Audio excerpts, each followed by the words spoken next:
लोकसभा चुनाव की सियासी तपिश के साथ दल बदल का सिलसिला तेज हो चला है, लेकिन ये सिर्फ एक तरफा हो रहा है। छोड़ने वाले विपक्षी दल के नेता हैं और शामिल होने का ठिकाना भारतीय जनता पार्टी। विपक्ष में लोकसभा चुनाव से पहले एनडीए में एंट्री के लिए होड़ सी मच गई है। हालांकि चुनाव से पहले दल बदल की ये परिपाटी सियासत में नई नहीं है, लेकिन पहले ये टू वे हुआ करता था। लेकिन इस बार पूरा का पूरा पॉलिटिकल ट्रैफिक वन वे दिख रहा है।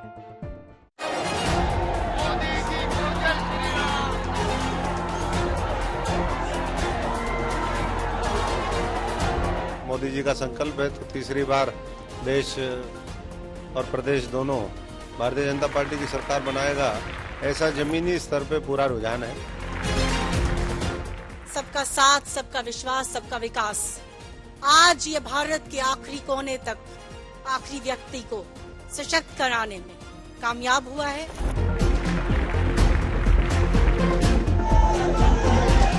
राष्ट्र निर्माण करना है और देश में आगे बढ़ाना है, तो मैं एक छोटे कार्यकर्ता के हैसियत से यशस्वी प्रधानमंत्री जी के सपनों को पूरा करने के लिए जो भी प्रयास होगा अवश्य करूंगा। एनडीए के मिशन 400 पार में लगातार ईंधन विपक्ष से मिलता नजर आ रहा है। हर दूसरे दिन छोटे छोटे कार्यकर्ताओं से लेकर बड़ी क्षेत्रीय पार्टियों के नेता भी पाला बदलकर बीजेपी से जुड़ रहे हैं।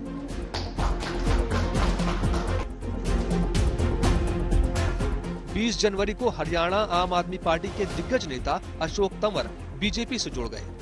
28 जनवरी को नेशनल कॉन्फ्रेंस के जम्मू डिवीजन के कई कार्यकर्ता बीजेपी में शामिल हो गए। 3 फरवरी को गुजरात में आप के दिग्गज नेता भूपेंद्र भयानी बीजेपी से जा जुड़े। 7 फरवरी को तमिलनाडु के 15 पूर्व विधायक बीजेपी में शामिल हो गए, जिनमें से अधिकतर बीजेपी की पूर्व सहयोगी पार्टी AIADMK से थे। 12 फरवरी को JKNC नेता शहनाज गनई बीजेपी में शामिल हुए। 23 फरवरी को जम्मू कश्मीर में नेशनल कॉन्फ्रेंस के सैयद मोहम्मद रफीक शाह ने कमल का दामन थाम लिया। 25 फरवरी को बीएसपी से सांसद रितेश पांडे ने बीजेपी की सदस्यता ले ली।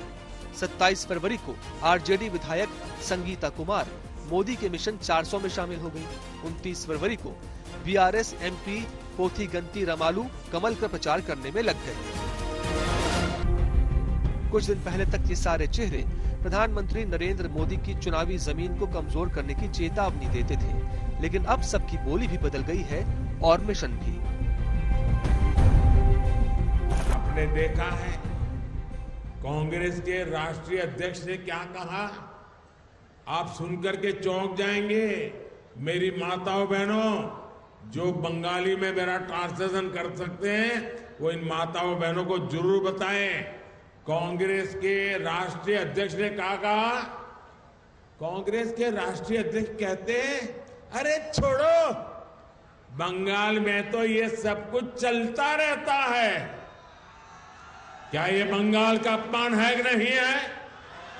बंगाल की महान परंपरा का अपमान है कि नहीं है? बंगाल की महान संस्कृति का अपमान है कि नहीं है? मतलब चुनाव से पहले चालें तेज हो गई हैं। हर कोई अपनी सहूलियत के हिसाब से अपनी चालें तय कर रहा है। हर चाल ही चुनावी हो गई है।